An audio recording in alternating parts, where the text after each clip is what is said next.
Mga guys, narinig yung busina, magro-road test na tayo. Kasama natin si si Bossing, yung may-ari na galing pa ito.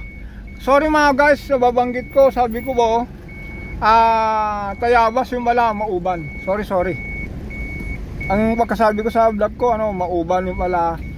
At Tayabas ang nababanggit ko, yung pala Mauban si sir.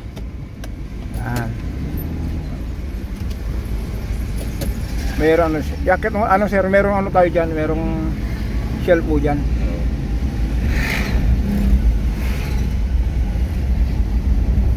Pwede na patakbuhin ng hanggang 60. Pero obserbahan nyo na lang. Total wala naman tayong rito. Ito yung overhaul na na walang pinalitan na main bearing, Conrad bearing, piston ring, liner. Ang bukod na lang natin dito, yung overhaul gasket lang, yung mga gasket. Yan, maggagas tayo. Tutang po tayo. 300 lang, wala akong pare. 300 lang muna. 300 po fuel sa diesel. Ako may Go Plus po, yes ma'am sir.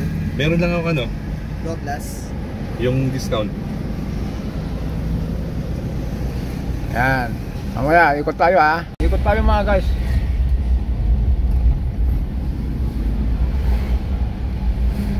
Sumisibol yung turbo.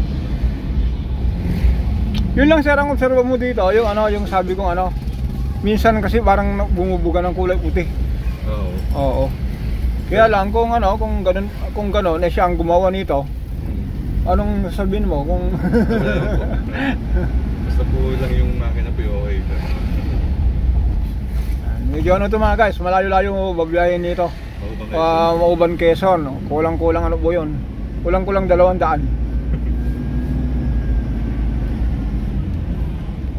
Yung turbo niya diretso lang po. Ikot na lang po tayo, meron tour, sige, diretso lang po para.